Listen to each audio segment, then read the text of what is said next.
My name is Greg Engert. I'm the beer director for the neighborhood restaurant Brew.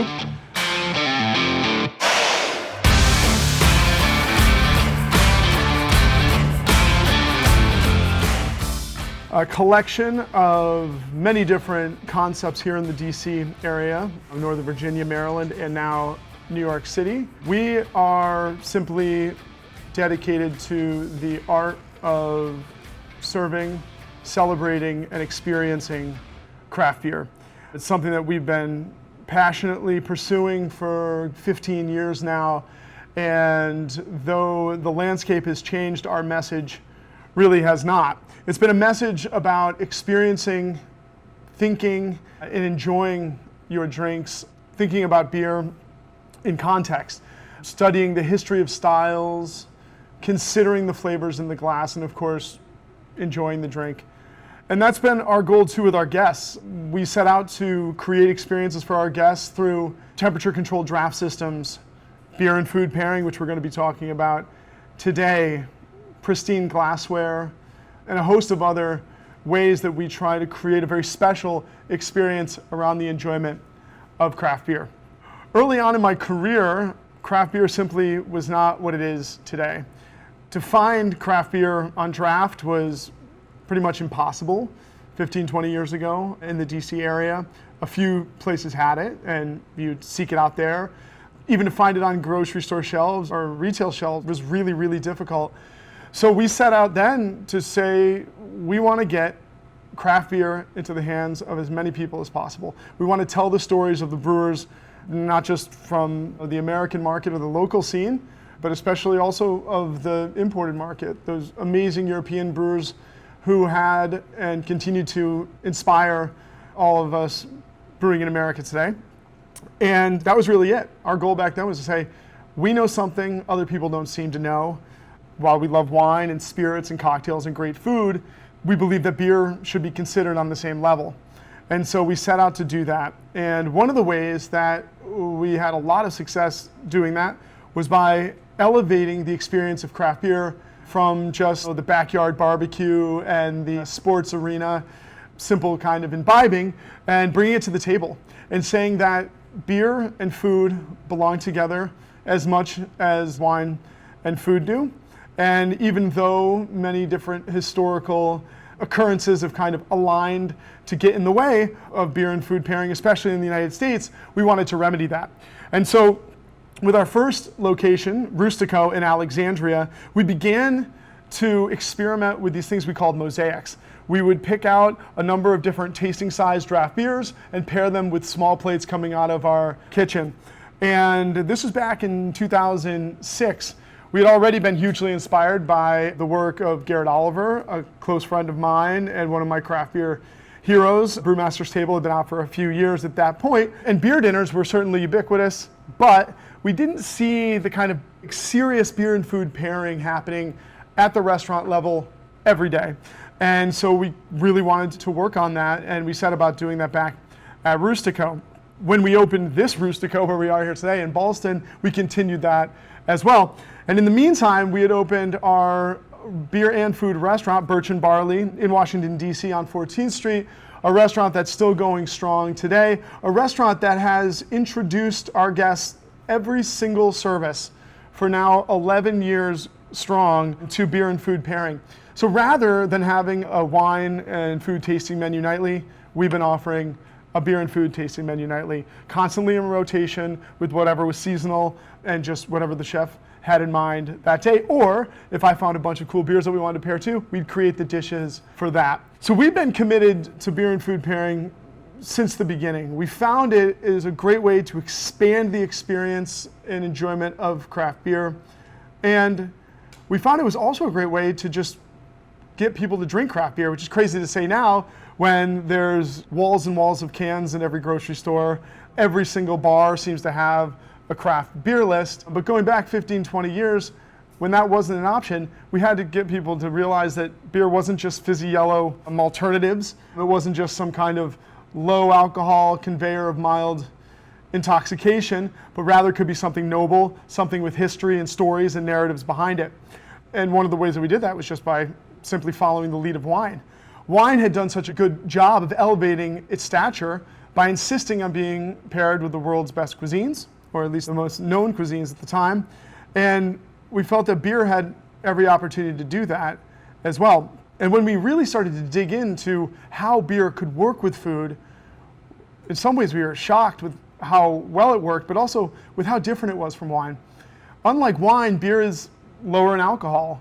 I mean, sure, we've had the imperial stouts and the barley wines and the double and triple IPAs that could stretch into the double digits, but thankfully the idea of session beer has never gone away. We still have 4% milds, and we still have 5.5% Weiss beers. Even a 7% Hazy IPA is going to be less intense on your palate when it comes to food pairing and play better with food than your 14, 15, even 16% California cult cab or something like that. So low ABV has been one of the benchmarks of beer.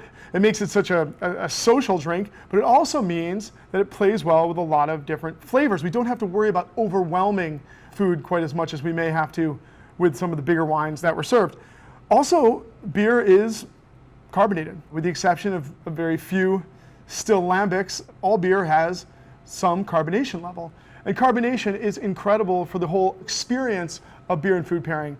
It allows a reset on your palate by washing away flavors, but it also allows you to kind of dig into the richness of foods. It kind of insists on being tasted in concert with the food because it jumps into the food and blows it up and opens it up so the flavors of both the beer and the food can meet on your palate.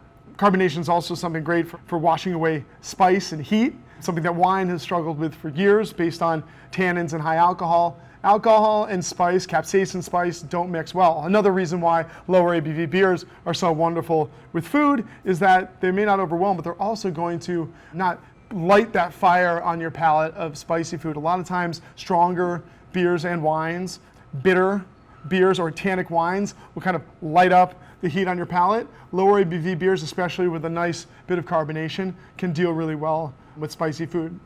The other thing that's really cool about beer is that all beer has at least a modicum of residual sweetness, sugar. Very few beers are fermented completely dry. And so that bit of malt sweetness, we find a great compatibility, a complement with so many foods that we encounter. So it's not just sugary sweet like you'd find in dessert, although that works, but like starchy sweet, root vegetables. Whenever you caramelize something or toast it or sear it, you're creating sweet flavors that find a willing complement in the residual sweetness of beer, which is a really cool thing. The other thing is that, frankly, beer is cooked, unlike wine or many spirits. I mean, you have to malt grain to make beer, and so the way that we malt grain tells us so much about the way the beer is going to look and the way it's going to taste. If you use a lot of lightly toasted malts, you're going to get a golden beer that has lightly bready flavors. That's going to work really well with something that's been lightly roasted. If you employ malts that have been heated a little bit hotter, maybe for longer periods of time, they start to get amberish in color. They tend to have this kind of toasted melanoidin character that's going to go really well with seared vegetables and seafood and meats. And if you go all the way to like a darker porter or stout, something that's brown to black in color, you're employing a lot of heavily roasted malts.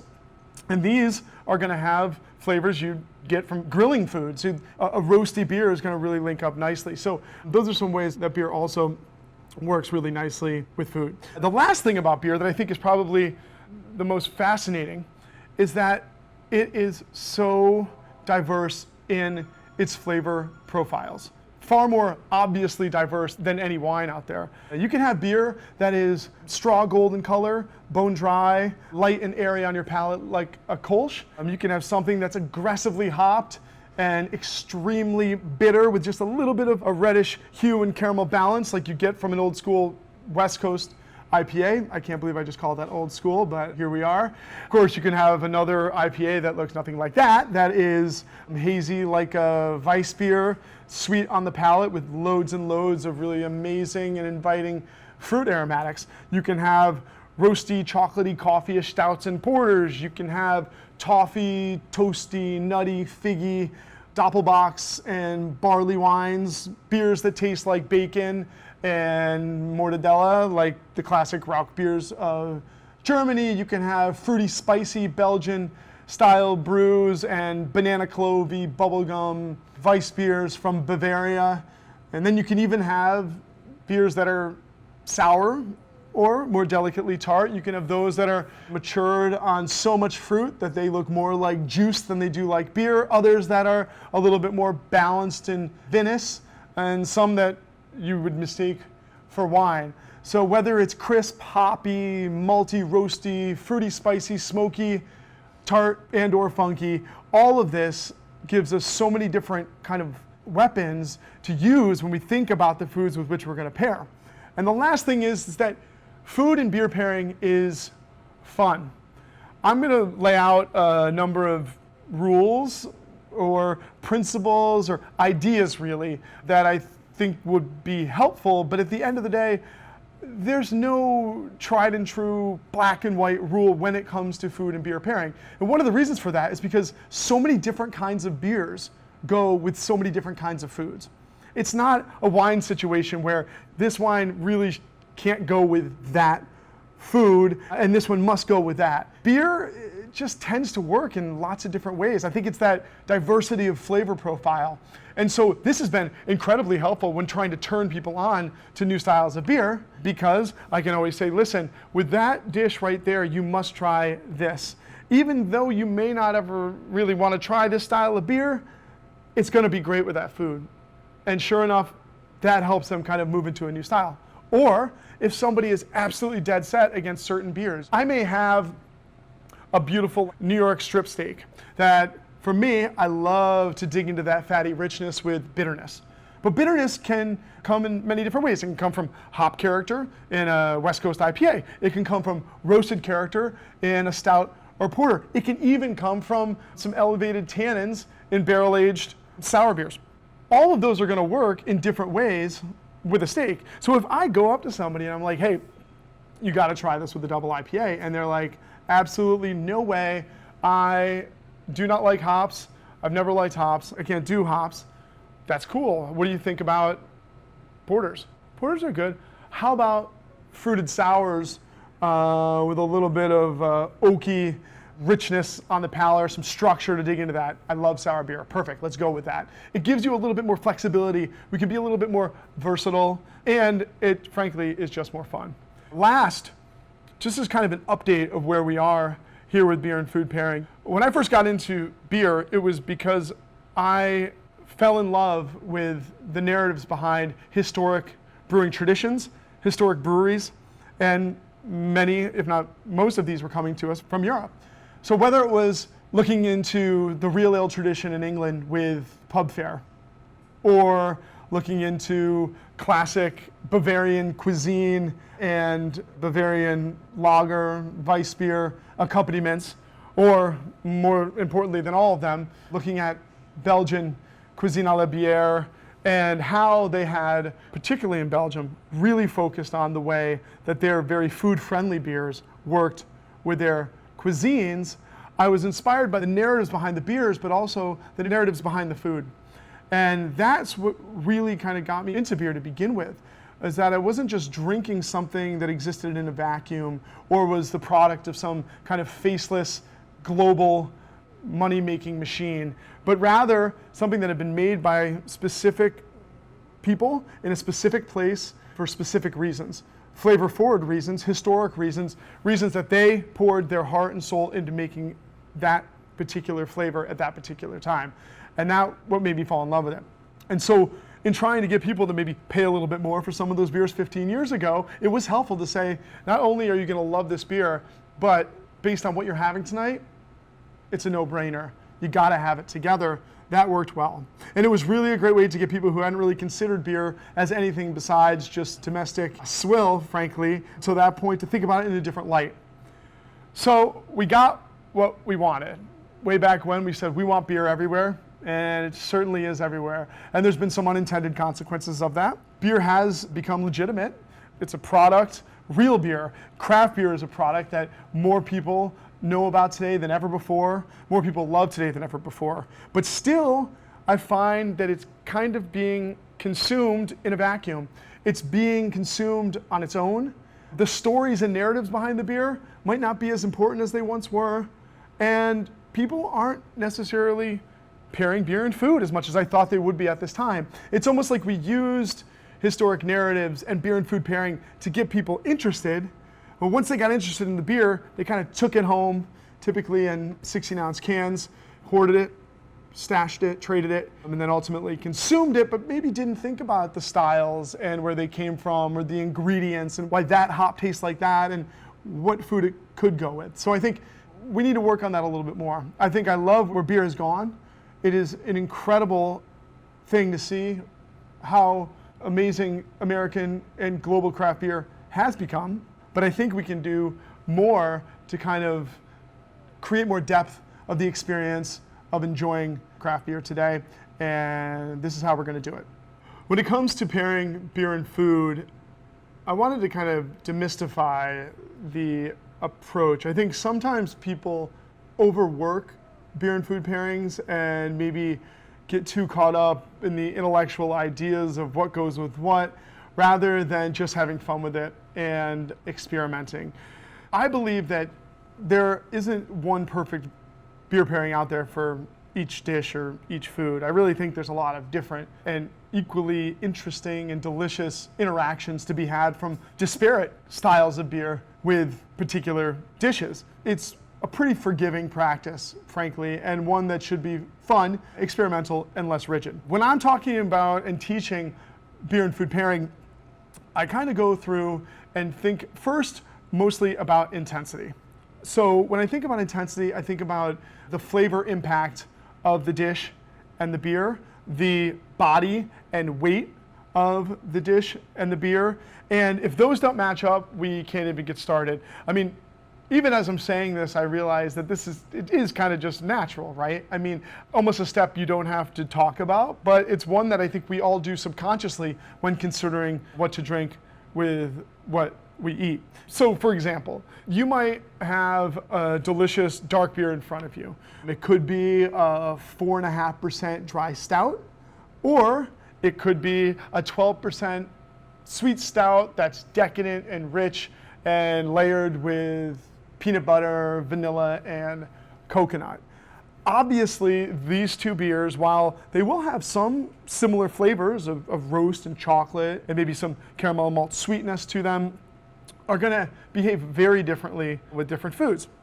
So while roasted beers do tend to go really, really well with saltier foods, particularly like saltier meats and saltier seafood, we wouldn't think to pair a 12% peanut butter stout with the same things that we're going to pair that 4.5% dry stout, right? One is bigger than the other. So if you have some really delicate steamed clams, intensity tells us that we're going to go towards that dry stout. But if you have a big ribeye that's been nicely grilled, that's going to probably look for something a little bit bigger than that 4.5% dry stout. So intensity is everything. We start out when we're thinking about pairings by thinking about what is going to simply be too big or too small for the dish. And once we figure that out, next thing we go to is taste.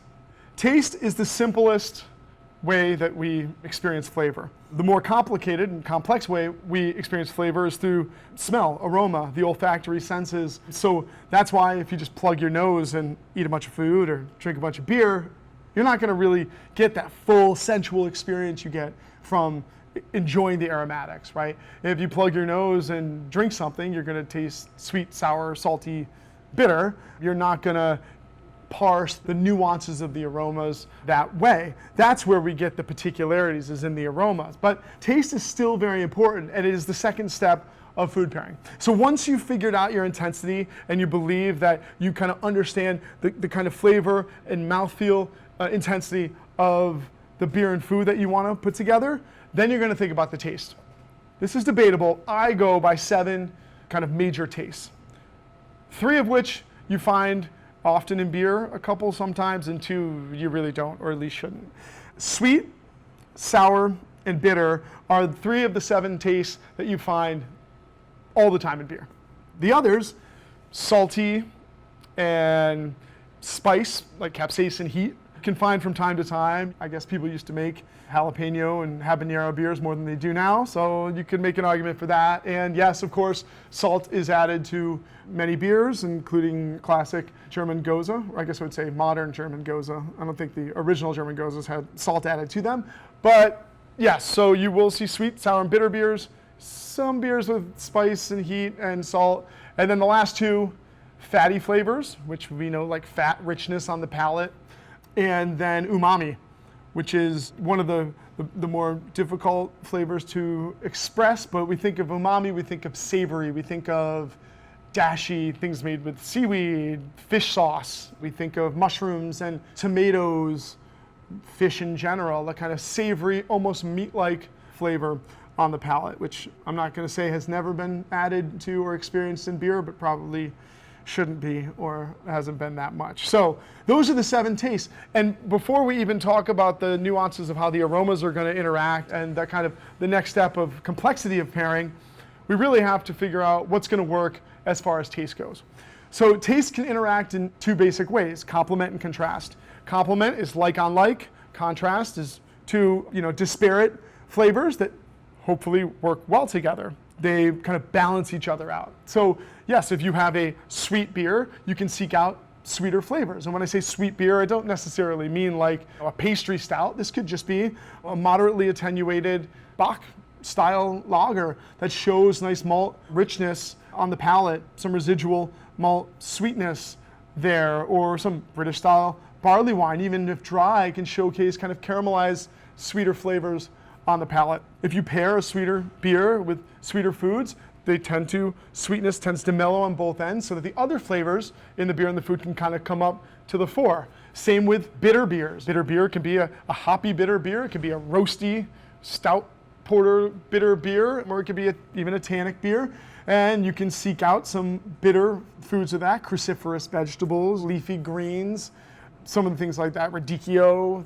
Those can go nicely. Green sauces will mellow out bitterness and mellow out the green flavors at the same time. And then obviously with acidic beer, you can do the same thing. So if you have a tart, kind of classic Berliner Weisse, you can serve that with some ceviche and hope that the acidity, and know that the acidity in the Berliner Weisse is going to mellow, the acidity of the ceviche will mellow, and that some of the other flavors, like the grainier wheat flavors of the Berliner will come up where they can match really nicely with some of the more delicate sweetness we may find in that raw scallop. Definitely complement is a thing. But when we're talking about the 4 other flavors, the salt, the heat, the umami, and the fat, we're looking less for complement and more for contrast. And of course, you can also contrast beers with sweet, sour, and bitter foods. Probably the most classic beer and food pairing in the world is a perfect example of this, and that's stout and oysters. So stouts, with their dry, peppery, roasted, slight bitterness, are the perfect kind of foil in an opposites attract kind of way with a bright, slightly sweet and briny bivalve. While they're not complementing themselves initially, they become this great kind of contrasting complement where both flavors, they don't neutralize each other, but they exist alongside one another and in a complementary way. So thinking about taste is the important second step in determining what your beer pairing is going to be. And while lots of tastes are going to go well together, whether because of great complementing flavors or contrasting flavors, there are some tastes that don't work as well together. So when we're talking about beers that show some sweetness, malt-driven beers, these can be beers like Vienna lagers, they can be barley wines, they could even be certain styles of Belgian triple that aren't fermented dry.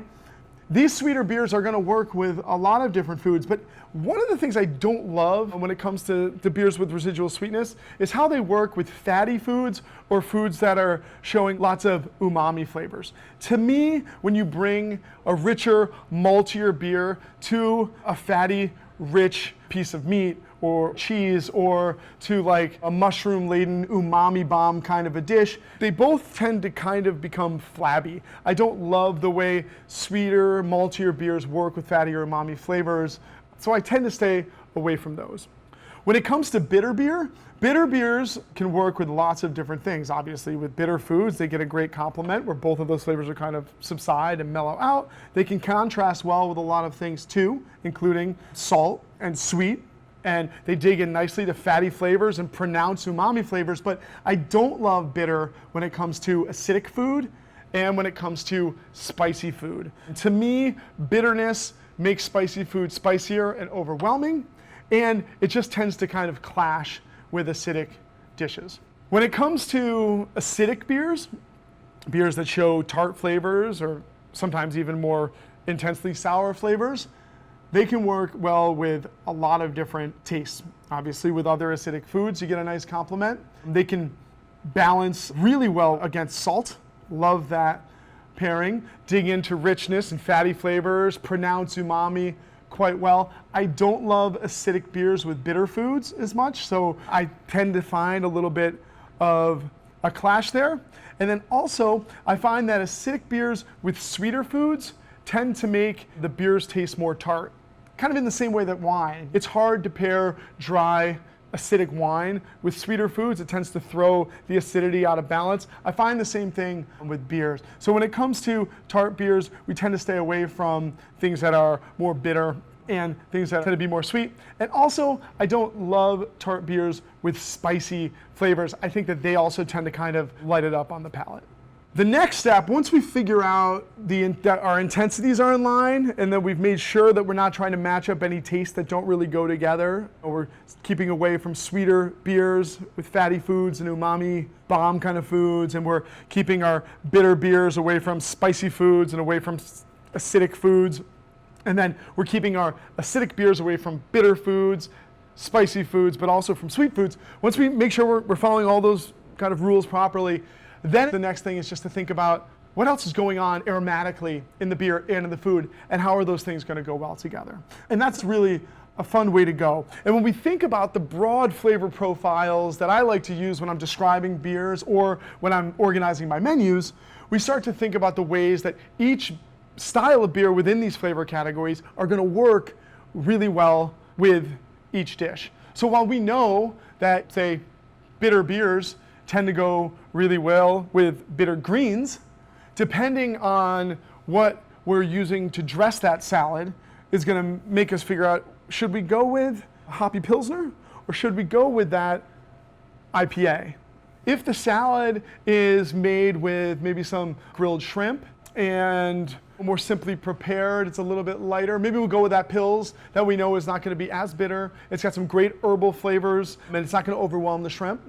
But if we're going to put a big, thick grilled piece of salmon on that salad, we might want to up the intensity and work with that West Coast IPA, especially because that West Coast IPA is going to have some residual kind of malt sweetness that's going to latch onto the sear that we've got from cooking that salmon on the grill. So that's kind of the next step, is how do these things work together? What do crisp beers go with best? How do hoppy beers work? Why would you use a malt-driven beer like a barley wine that tends to be really, really bready, caramelized, and toffee-ish? And where would you use a Belgian strong dark ale that's basically a Belgian version of barley wine with way more generous, fruity, ester-driven notes in the nose? That's going to be our next step. And it's fun, too, because you start to realize there's different ways that these beers can work. You know, when I think of fruity, spicy beers, you know, typically Belgian-style beers, yeast-driven beers with lots of phenols, spicy phenols, and fruity esters, I think of them helping us kind of continue to season the dish tableside. It's one of the clearest joys of, you have like a lobster roll and you're drinking it with a classic Belgian wit beer, you can count on that lemony, orangey, citrus, and coriander spice character from the wit beer to help you continue to season that lobster roll at the table. If you're talking about smoked beers, you can bring flavors of smoke and cooking to a dish that may not already have had it, but could really benefit from it. I love drinking smoked beers with raw fish because we're basically cooking the fish at the table. Some roasted beers like stouts and porters can also work really well with this. Also black lagers and other things like that. And then when you think of sour beers, particularly those that are heavily fruited, now we've got an amazing kind of glaze or sauce that we can use tableside. So these are just some of the ways we kind of think broadly about that next step of beer and food pairing. The first category I want to consider when it comes to beer and food pairing is what I call the crisp category. These are your beers that are just that. They are crisp, they are quaffable.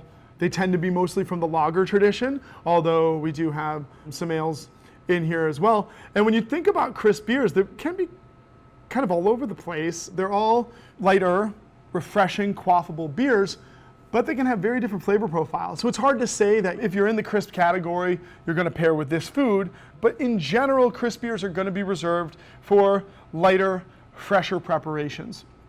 Really like to work with carbonation as a focal point for these beers because they all tend to be really effervescent. We're going to rely on that to do a number of things. We can dig into some richer foods, although nothing too big, because you think about a big, huge steak or even frankly a double cheeseburger. To me, it's going to overwhelm a lot of the subtler flavors of pilsners and lagers. They can still work. They're going to cut into the richness and make that double cheeseburger taste a little bit lighter on the palate, but you're going to lose some of the flavor nuances of this stuff. So I like to stick with things that are a little bit lighter, a little bit fresher, but still can benefit from that scrubbing power of effervescence. And one of the big things for that is heat. So if you're eating spicy food, one of the best pairings around is something that's crisp and refreshing because it's going to help tame the heat, it's going to wash it away, and it's going to refresh you. You might not get as much of the flavor nuance interaction, but sometimes that's not really what you need. Sometimes you just need something to kind of quell the flames and reset your palate for the next bite.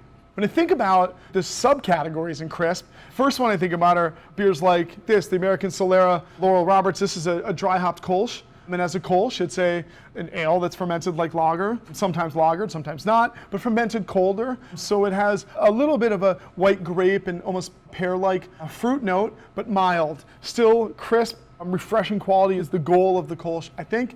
And these are beers that aren't going to be as helpful for digging into richness just because they don't have as much of a malt or hop backbone to assist with that. So I tend to like a Kolsch with lighter salads, lighter seafoods, especially sweeter seafoods, something not quite as salty. When you have salt, I like to balance that out with acid and bitterness a little bit more. So things like seared scallops kill with the Kolsch, and just crisp, refreshing, fresh salads where the bitterness is already provided by the greens. Next, you go into like the maltier crisp category. So these are, your Helles lager, like the Firestone lager right here, an amazing example of the style. Stuff that's showing, that kind of lightly toasted bready malt character on the palate. Still incredibly refreshing, not very bitter at all. And even as you get a little bit bigger in this category with your amber Vienna lagers, your Oktoberfest, your Märzens, things like that, what I'm thinking about here is the malt sweetness you're going to get.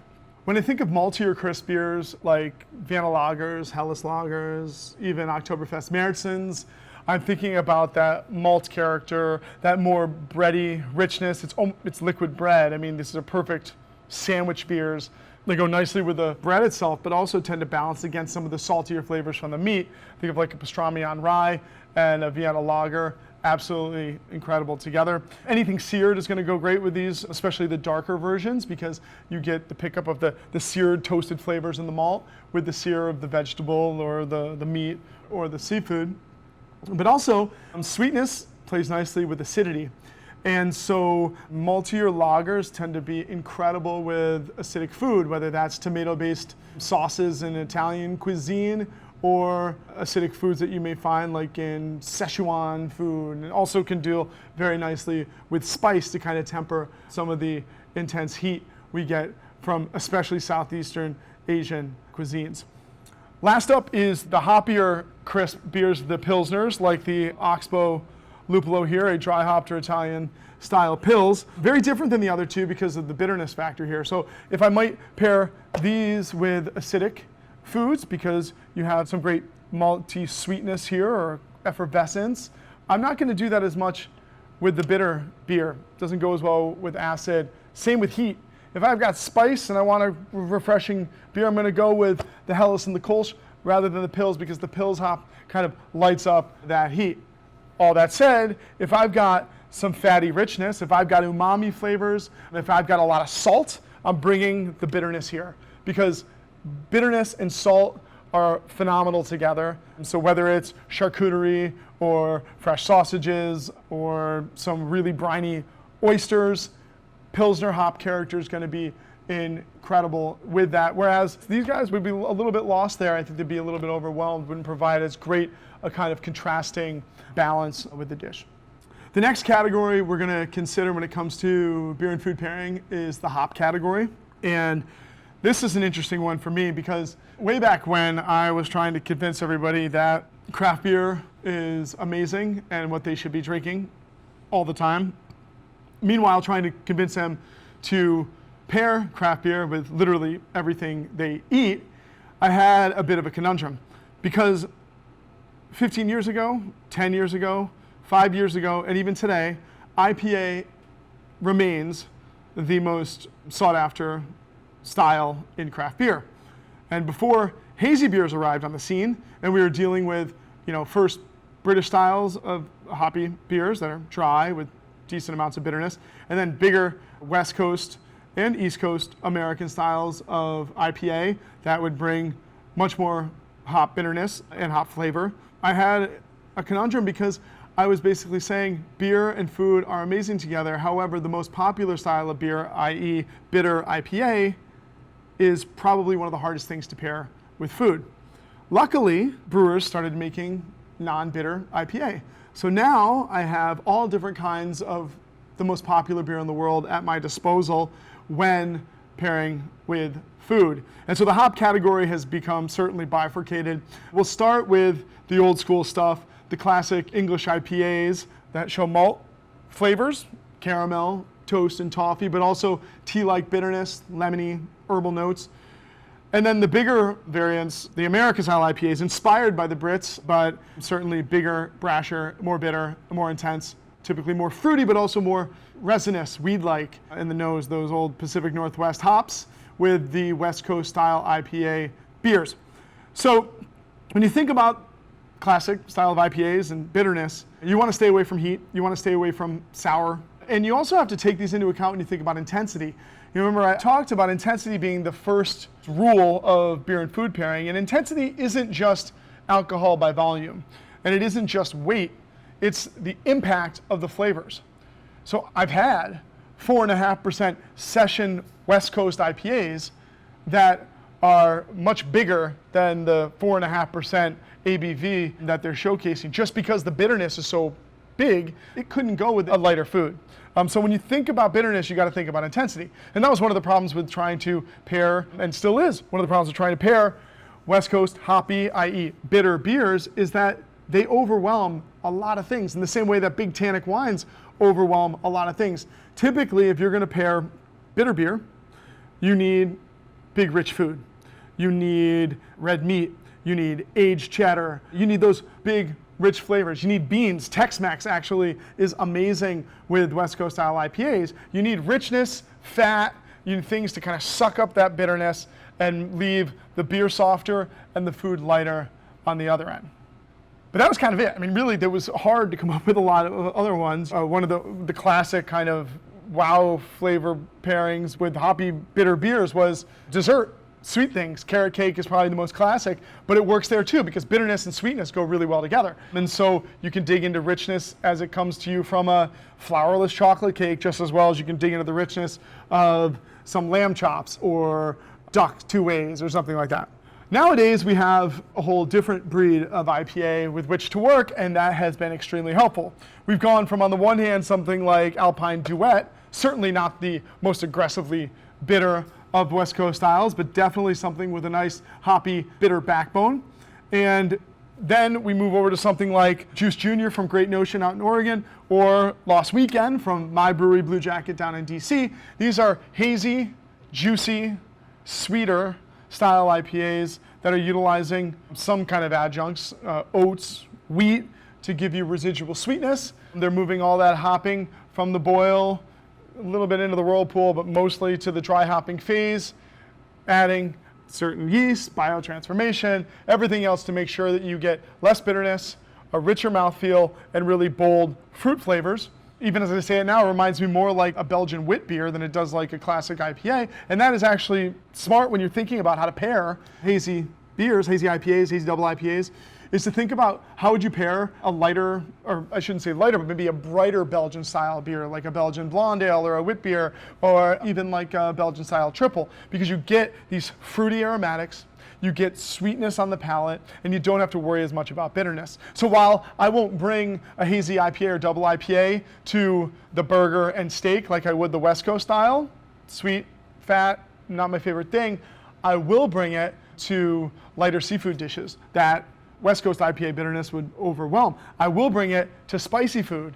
So now, back in the old days, people used to try to say that, I never really bought into this, that IPAs were amazing with Indian food or Thai food or classic traditional Chinese foods. Well, I always understood that from an aromatic perspective, because you think about like the herbal, piney, but also citric notes you find in IPAs. That makes sense with the warm spices of Indian food, the heavy basil component of Thai, the Szechuan peppercorn kind of round heat of traditional Chinese food. But I got caught up on the fact that bitterness would make that food spicier than it already was.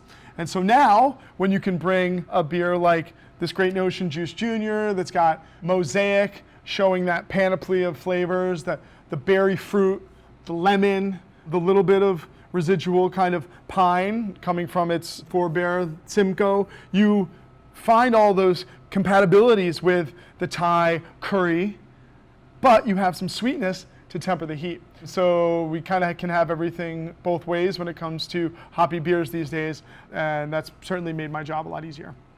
Next up is the malt category of beer. At one time, some of the most lauded and maybe even hyped beers in the craft beer world. And today, perhaps the least sexy of flavor profiles for craft beer. But through thick and thin, they remain some of the absolute most dynamic food pairing beers, which makes sense. These are beers that are full of delicious malty flavors, toffee toast, nuts, figs, raisins, sweeter, rich notes, hints of fruit character, caramel. I'm saying all that. Of course, they are incredible with dessert and sweet on sweet pairings. They work with all sorts of breakfast and brunch foods too, not just because of the sweet tooth we get at brunch, but also because these sweet notes are so amazing to balance against salty flavors, bacon, but also pork sausages and schnitzels and everything you could pair with German-style Bock beers like the Andechs Doppelbock. Fried foods, incredible, fish and chips, go with malty British-style beers, and that salty, kind of sweet character is just really great with the bready flavors we get from these beers. So I really love to think about sweet food pairings. I love to think about balancing the sweet notes of this against some of the saltier notes we get out there. And then also, as long as the alcohol is kept in check, I'm not going to go with this big old stock barley wine from North Coast for spicy food, but for something that's even around 8%, like the Doppelbock, and certainly a classic kind of amber ale like the Three Sons Antique here, or New Belgium Fat Tire, is going to go really well with hot food.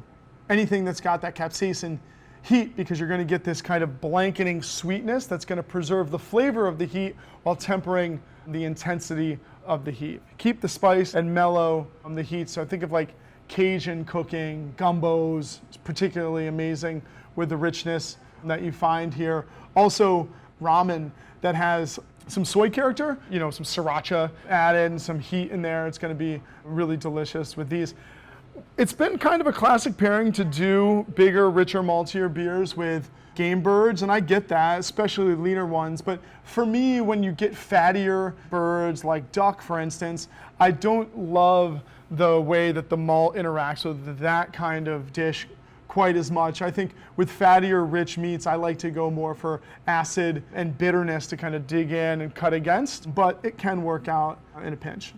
So the next category to consider for beer and food pairing is the roast category, one of the most exciting categories for food pairing out there, and I think I find myself being most intrigued and going back to this category of beer for food pairing more than just about any other flavor profile. It's really cool. So over the years, we've had to rethink the way that we pair with these types of beers because, frankly, brewers have been rethinking what a dark beer is. And so once upon a time, we had dark and dry roasty beers like a classic porter, robust porter like we have here from Port City, dry stouts, Guinness being the most famous example, but also Schwarzbiers or black lagers. Once upon a time, we even had black IPAs.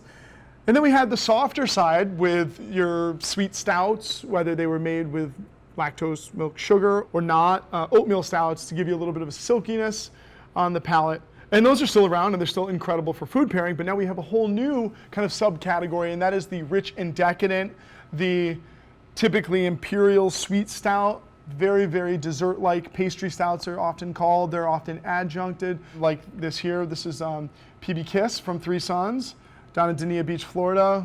Great friends, great brewery, a peanut butter stout that tastes as much like dessert and candy as it does like beer. Phenomenal on its own, but also really fun for some unexpected food pairings.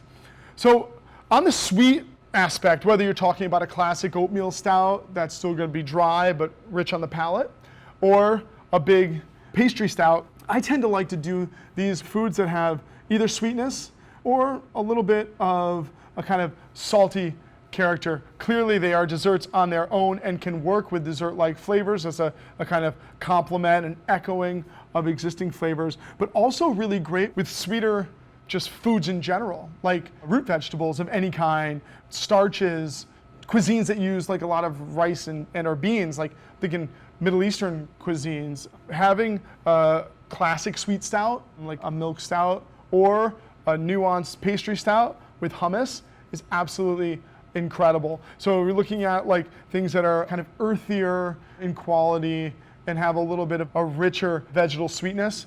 Beautiful with these kinds of bigger sweet beers. When you move towards the more, I guess what I would say, kind of classically roasty beers like the stouts and the porters, whether they're brown or robust, then we're doing a different kind of pairing because now we have bitterness. It might not be the kind of bitterness you expect from like a West Coast IPA, but you definitely have a drying kind of peppery bitterness that makes it so good to balance against the saltier flavors you find not just in shellfish, oysters and stouts being the most classic pairing out there, but it goes with just about any kind of seafood as long as the intensities are kept in check, but also great with charcuterie and other things that are really kind of salt forward. They also work really well with the roastier, kind of drier stouts and porters have great cutting ability too. So with fatty, rich foods, they're gonna dig right in, whether it's a big, intense blue cheese or a classic kind of steak on the grill. That's going to be a really fun thing. There's a bitterness there that goes really well with leafy greens and broccoli and spinach and grilled asparagus. You get a nice kind of complement of flavor there as well. There's also some unexpected pairings to be had from roasty beers that make them really exciting to have at the table. So many roasty beers, whether they're sweet or dry, whether they're low ABV or higher ABV, whether they've actually had coffee added or not, do showcase some coffee-ish flavors. Sometimes it's more like latte, sometimes it's more like espresso, but we find a lot of delicious coffee flavors in these styles of beer. Coffee is a flavor that goes really well with lemon. That's why I suppose Italians are always serving you a little wheel of lemon with the shot of espresso. So if you can seek out foods that showcase great citrus, you're gonna find a really cool complement with these styles of beer. Also, coffee loves avocado. So if you have Tex-Mex or your now ubiquitous avocado toast, it really melds nicely with the richer flavors of the stout. Same can be said for Parmesan cheese and coffee, and Parm, the kind of dry, crystalline texture from long aging, works really nice, especially with a kind of gravelly, dry stout. And garlic loves roast and coffee, so anything that's got a ton of garlic on it is going to be phenomenal with these kinds of beers.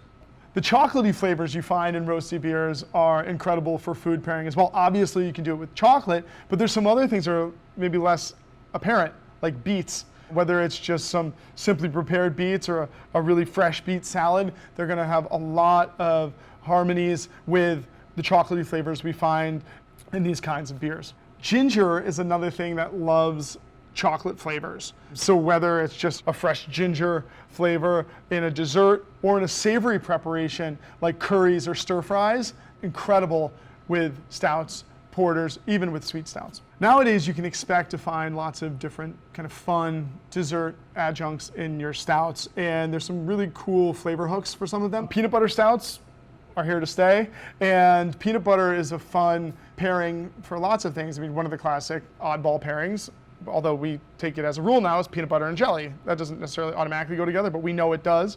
Same with something like bacon and eggs. But peanut butter, especially when you find it in a stout, is incredible with cheddar. So a peanut butter stout and cheddar, whether it's like a cheddar cheeseburger or just a hunk of delicious, well-aged, cave-aged cheddar, is absolutely incredible. Also, it loves bacon. So if you have any kind of bacon preparation in a peanut butter stout, perfect. The next category of beer is perhaps the hardest to find. It's the smoke category. It includes the most famous of these, the German-style Rauch beers, produced with direct fire beechwood smoke malting, but also can include, the beers that incorporate some smoke flavors, whether it's from smoked malts or smoked woods or even from smoked ingredients like fruits. It's a flavor profile that was always kind of an experimental flavor profile, I think, for most guests, and remains that way. There are certainly people like myself who love smoked beers, especially the smoky lagers of Germany. Can be a difficult flavor profile to get people into just because it is so unexpected and so intense. The Rauch beer category, as you see here from Schlenkerla, the most famous producer in Franconia, in Bamberg. They make beers that have differing degrees of bacon, fat flavor, and smoked ham, campfire, things that on first sip are rather strange. But the beauty of these beers, and I think why I hope they will always be shipped overseas in 500 milliliter bottles or 16.9 ounce bottles, is that after you drink them for a bit, the smoke character tends to subside and the rich, kind of lush malt flavors that are always waiting come to the fore. Truly a style of beer that evolves in the glass and shows a nuanced complexity, maybe lost on a lot of modern brewing styles, and basically you wouldn't even expect to come from something that is so intense on first whiff or first sip. But there is intensity there, so we have to be careful when we're doing food pairing. The biggest thing that I love to do with smoky flavors in beer is either substitute them into recipes where you would have meat. It's a classic way to bring meaty flavors to vegetarian dishes. It's also a great way to smoke food tableside. So raw fish or even grilled oysters, freshly prepared seafood and meats are going to pick up a kind of smoked character by being paired with this kind of beer. It's a natural with all sorts of barbecue. So whether you've got a sweeter beef-based barbecue from Texas or any number of the more acidic vinegar-based barbecues from the Carolinas, these smoke flavors are right at home, kind of intensifying the meaty flavors and helping the base meat kind of cope with the sauces a little bit more. So really, really great with that kind of stuff. Probably more unexpected with smoked beers are dessert pairings or fruit pairings. I love smoked beers with anything that's got peanut butter or bananas, because those two flavors are so great with bacon. And when I think of smoked beers, I think of bacon, but also fruit pies. Anything pineapple-y or tangerine, because those fruits are so fun to put on the grill. You can do that with these, you're kind of grilling them. Otherwise, Hawaiian pizza comes to mind. Definitely with chocolate of any kind, thinking about the way that salt and chocolate go so well together. When you drink these beers, it almost reminds you of a kind of saline character because you're reminded of bacon and you start thinking of that salty note.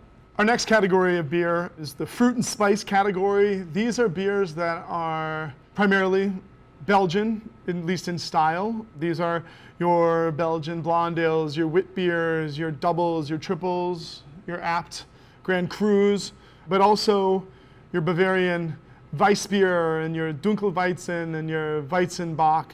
These are beers dominated by yeast-driven aromatics and flavors on the palate. And the cool thing about this category is that when you think about the pallor of the beer, you're going to think about the hue. So those that tend to be brighter in color, like Dupont Saison or the Weihenstephaner Hefeweizen tend to showcase brighter fruit flavors. Think of banana and lemon, maybe peach, maybe pear. And then those that are darker, like this double from Brewing, this 4X quadruple from Destroysa, these are going to show darker fruit flavors like plum, fig, raisin, maybe red fruit like cherry or raspberry. And so when you think about these, you're going to think about those broad flavor profiles as you approach food pairing. So these are some of the most pairable beers out there because they don't tend to be bitter. They tend to have rich malt sweetness, so they're going to play really well with sweeter foods. They can balance bitterness in food. They can balance acidity and salt in food. I tend not to bring them to fatty dishes as much. I tend not to bring them to the kind of umami bomb dishes, but they're going to work with a lot of the others. And so since they work with so many things, it's important to think about the type of flavors you're getting, whether they're bright or dark, as you approach particular pairings. When you think about the brighter fruit and spice beers, the blonde ales, the saisons, I think about lighter, brighter salads, Caesar salad, incredible with this, lighter seafood, poultry, and then even with certain ethnic cuisines, things that tend to show like brighter flavors, like Vietnamese or Thai, they're going to work really well with the kind of bright fruit and spice aromatics and the slight sweetness you get on the palate from the brighter fruit and spice beers. When you think about the darker fruit and spice beers, the quadruple, the doubles, the Dunkelweizen, they have the darker fruit flavors, the plum, the raisin, the richness on the palate, maybe hints of cocoa.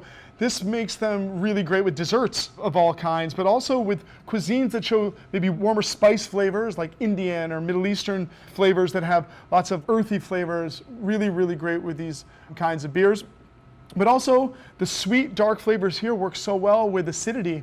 So tomato sauces, classic bruschetta, capreses, or just a basil mozzarella pizza, really great with the darker fruit flavors we find in some of these beers. Also with tomato-based stews or chilies, rich, hearty fare like cassoulets. The great thing about these beers is that they tend to have a lot of effervescence. So whether it's a corked and caged DuPont Saison that's been re-fermented in bottle, or the big pillowy head that we get from these Weiss beers, they're going to be able to dig into richer foods and liven everything up on your palate.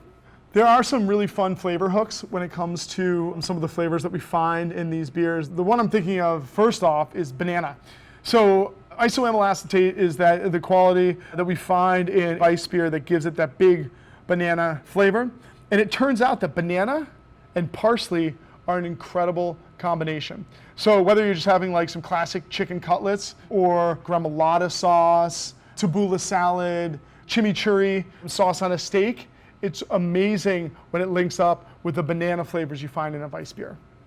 Some other really fun hooks for brighter fruit and spice flavors like lemon that you're going to find in wit beers and blondes and saisons and things like that. They go really well with rosemary. So if you just have like a classically prepared roast chicken stuffed with fresh rosemary, incredible with these kind of the lemony qualities you get from some of these beers. And for good measure, it turns out that lemon and lime really work well with the sweetness of carrots. So if you got some carrots around that roast bird, also going to be great with saisons particularly. The last kind of flavor hook that we find from particularly Belgian strong dark ales in the fruit and spice category is anise, or like licorice. Oftentimes we'll find that note in Grand Crus like the 4X from Streusa, or doubles like the Brewing, and it turns out that licoricey flavors are absolutely incredible with salmon. If you've got some salmon, throw it on the grill to get that Maillard reaction going, get a little of that sear that's going to link up so nicely with some of the darker malt flavors in these beers, and then watch as the flavors of anise kind of elegantly interact with that fresh brine of the salmon. So this category of beer is tart and funky. All the beers in this category are either tart and or funky, meaning they are produced with at least a modicum of bacteria, whether it's lactobacillus or pediococcus, to produce acidic flavors, or they're picking up acidity from malic and tartaric acid that's coming in from the fruit used to make the beers, while others are funky from the use of different strains of Brettanomyces to bring you that kind of earthy, barnyard, hay-like leather, but oftentimes like pie cherry quality we can get from Brett. among the most classic styles of beer that have become newly popular in the modern era. They are a wonderful alternative for the wine drinker and an incredible asset to have when pairing beer and food because they bring acid to the table. And like wine, acid is great on the table. Tartness works with so many styles of food. It digs into richness. It livens up flavors on the palate. It acts as a sauce. So all of these beers are going to really be dynamite with food. Now, there are a few foods I tend to stay away from when it comes to acidic beer. One is hot or spicy food. I find that sourness really increases the intensity of heat, capsaicin heat on the palate. So I definitely don't like that as much. I also find that sweeter foods tend to make these beers kind of more acidic and hollow and empty on the palate. So I tend to stay away from those two. But bitterness is the last flavor too that I don't love. Now, that said, dishes are complex, right? So while I might not pair a sour beer with fresh arugula that's super peppery and slightly bitter, if I dress that arugula with a vinaigrette and add a bunch of goat cheese, the bitterness subsides a bit, and so I do think it works well with some of these things. Maybe not with simply prepared broccoli, but with more complex bitter green flavors, we can be okay.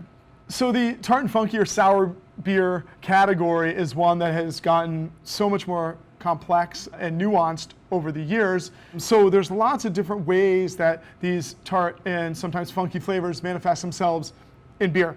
The first is in a delicate fashion. This is the modern Berliner Weiss without fruit, the modern Goza without fruit. Really clean tart flavors. Lichtenheiner also comes to mind, but also now the mixed fermentation beers, lower ABV mixed ferm beers like Script, this grisette, mixed ferm grisette aged in wine barrels from Jackie O's, or so many of the delicious and simple and approachable but mind-blowing mixed ferm beers we find from like Hill Farmstead, like Anna and Arthur, etc. Those are all a kind of delicate tartness. And those tend to work nicely with delicate seafood and things that have a mild brine to them. Really great. Then we have like earthier tart and funky beers.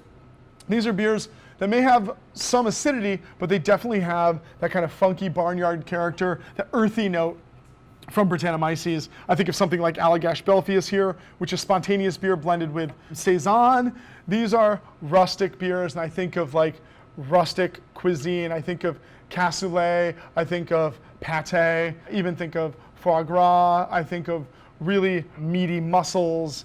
Things that show a bit of game are always wonderful with earthier beers like this. And then so many of our sour beers today are fruited.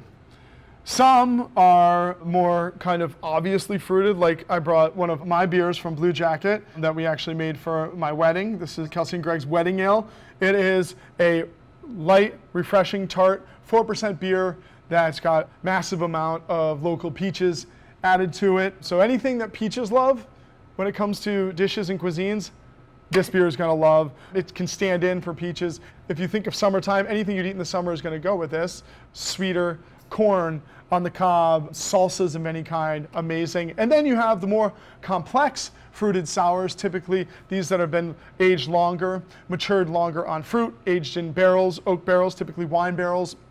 They also can be spontaneously fermented like lambics. I mean, like this blueberry lambic from Tilken.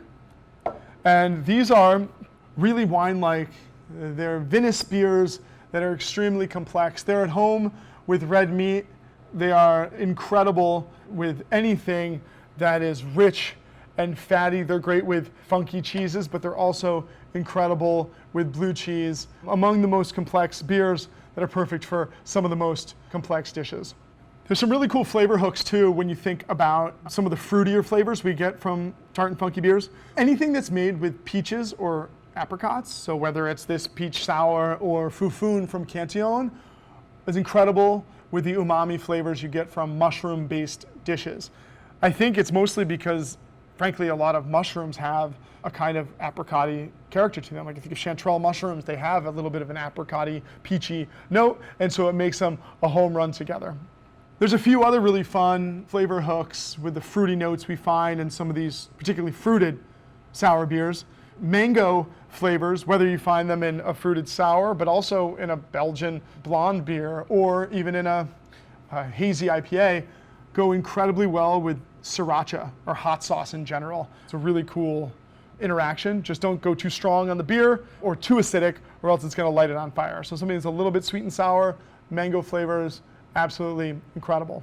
Another cool flavor hook is passion fruit. So there's an increasing amount of passion fruit beers out there that go really well with oysters. Passion fruit and oysters have long been this kind of odd combination that work really well. Also, if you find certain hazy IPAs that have passion fruit flavors, I'm thinking of anything that's got a lot of galaxy and really good galaxy, you'd be surprised how amazing that's going to go with oysters. One last great flavor hook from fruited sours is strawberries. So I have Blackberry Farms buckwheat and strawberry mixed firm saison here, really, really tasty. And any beer that has strawberries is going to go great with tomato and basil. So strawberry beer, Italian food, incredible combination. Another thing that strawberries tend to love is jalapenos. So again, don't want to do too much acidity with too much heat because they can tend to light each other up. But with a little bit of acidity and some nice balanced jalapeno flavor, strawberry based beers are outstanding.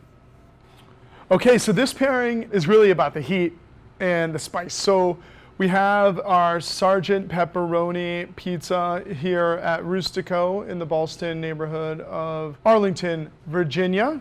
And this is made with some great pepperoni cups. We've got some hot honey on here. So it's got a beautiful kind of sweet and spicy character. One of the pairings I love to do with this pizza is a kind of classic Kolsch. So this is Laurel Roberts from American Solera. It's a dry hop Kolsch with Laurel, which is kind of an amped up noble hop from the Pacific Northwest. It's got just enough kind of herbal quality to play nicely with the spices of the pepperoni and a great slightly sweet effervescence to wash away the heat. On the other side, we have the Weihenstephaner Hefeweizen, one of the most classic Weiss beers in the world and one of the most lauded. This brings a little bit more rich sweetness to the table than the Kolsch to balance against the spice.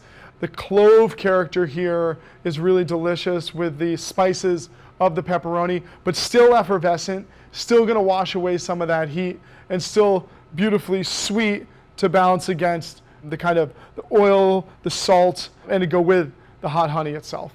The next pairing is with our Fungi Town pizza. So we've got a host of different local mushrooms, a mushroom cream sauce, goat cheese, and spinach. So I like to kind of use two old school style flavor profiles for the pairing here. The first is Tart and Funky. This is my wedding beer. That's me at a younger age. And my wife painted this, which is very cool.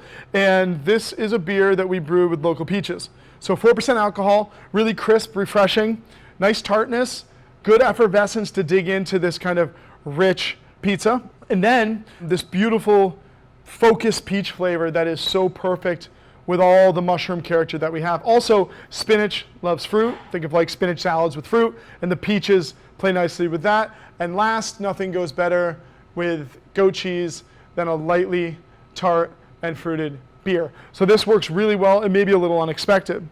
On the other side, we have the Ex-Schlenke Lammertzen, which is a Bock-ish lager, amber in color, brewed with 100% beechwood smoked malt.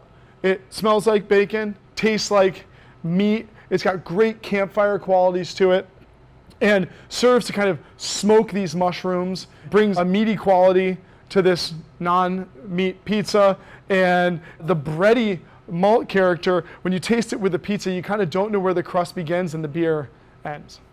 Here we have our kind of classic shrimp and grits dish, a dish that works as well with something on the dark side as it does something on the lighter side. So on the lighter side, we have Oxbow Lupulo, one of my favorite American brewed pilsners. It's a dry hop pils, super clean and effervescent, got a beautiful brisk bitterness to it that digs into the richness of these grits, which we make with white cheddar. So that kind of the dry kind of sharpness of the cheddar hits home with the pinpoint bitterness of the noble hops in the pills. And then that bitterness also is great to balance against the salt of the shrimp itself and to play nicely with the parsley on top. For the porter from Port City, one of our locals from Alexandria, Virginia, and a master of classic styles, we get a drinkable beer that's dry, roasty, peppery. So even though it doesn't look as refreshing, has that dryness to dig into the richness of the grits. It also matches nicely with the sharpness of the cheddar and provides a really cool,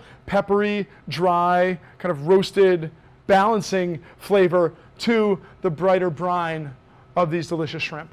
Okay, here we have a beautiful plate of classic spaghetti and meatballs. Tomato sauces can be difficult with beer because we really don't want to pair acidic food with bitter beer. So heavily roasted beers, tannic beers, hoppy bitter beers don't work as well with tomato sauce. What works perfectly with tomato sauces are malt-driven beers. And so I've got two different malt-driven beers here to do kind of different things. Antique Amber is a classic American-style amber with really great caramelized bready notes, a hint of hop character, light and refreshing on the palate.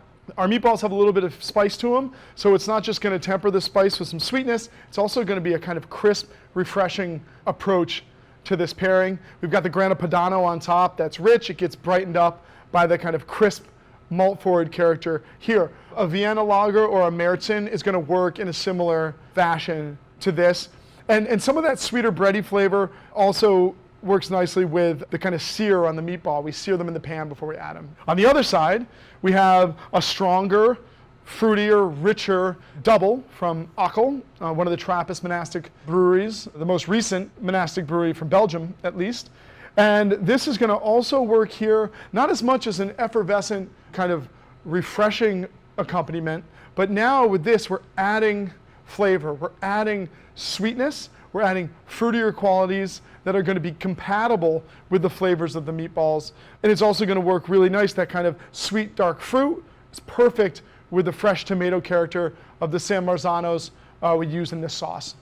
Okay, next up we have a classic New York strip steak, some roasted asparagus and mushrooms underneath. An amazing kind of just classic dish that deserves some really cool pairing. On the one hand, we have this beautiful blueberry lambic from Tilken, phenomenal blender from Wallonia, south of Brussels in Belgium, and the Myrtille Sauvage. Perfect for steak. It's got just the right amount of acidity, both from Lactobacillus pediococcus and also from the blueberries themselves to dig into the richness of the steak. It acts as a kind of blueberry sauce for the steak as well, and even is a really cool counterpoint to some of the green, earthier qualities of the asparagus beneath the meat. On the other side, we have Alpine Duet, a classic West Coast-ish style IPA. Lots of herbal, piney, resinous notes, but also some great grapefruit, lemony qualities in the nose. The key here is it's dry, it has bitterness, and that bitterness is perfect to dig into this fatty richness of the steak itself. It's also got that green bitterness that complements the flavors of the asparagus underneath, and some bright fruit qualities that go excellently with the mushrooms as well. Next up is our fried chicken sandwich, one of our best sellers here at Rustico. We accompany it with some celery seed slaw and some aioli. We're pairing it with two different malt-driven beers. One is a fruitier, maltier, stronger 4X kind of Grand Cru or apt beer, often called a quadruple. From Belgium, it's from Destroysa, phenomenal, tiny brewery in the West. And this is a vintage beer. So you can see it's lost a bit of its carbonation, but it's still dry enough to be bright on the palate. It's all figs, all raisins, almost has like a soy-like quality too. So it's beautiful with this. It acts as kind of a plum saucy, sweet hoisin sauce for the fried chicken, filled with all that fruity sweetness that's going to balance against the salty fry of the chicken itself. Really, really great. On the other side, we have the inimitable Andex Doppelbock from Germany. This is a dark, strong lager. So while it brings this beautiful malt sweetness to the fried chicken, kind of like the 4X does, it has a crisp, refreshing quality to it that kind of cleans up the sandwich on the palate. It doesn't sit as rich and as heavy, so you got two different options here. The other thing is I always think about one of the best pairings ever is fried chicken and soda, particularly Coca-Cola. And On Decks to me has a beautiful cola-like quality. So if you love Coke Classic and fried chicken, you'll love this pairing. Okay, here we have our classic Caesar salad, Parmesan, garlic. It's tangy, it's got anchovy, a little puffed rice on top, and two very different pairing interactions going on here. So the first is Lost Weekend from my brewery, Bluejacket. It is an all Citra, hazy, juicy IPA. I really never would have been able to bring IPAs to this dish as much in the past because big bitterness would overwhelm some of the more delicate flavors here. But now we have juicy IPAs, hazy IPAs that have great sweetness. So that sweetness is a beautiful counterpoint to the tang, the salt, the garlic, parm of the Caesar salad. And it still has a lot of citrus. You're kind of like squeezing a lemon over the top to liven up the whole thing. Really, really delicious together.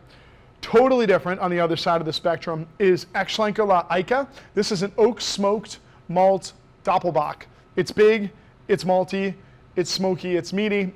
And since we're serving this vegetarian, this brings a little bit of meat to the party. It also serves to kind of smoke the salad itself, which is awesome if you've ever had like a grilled Caesar.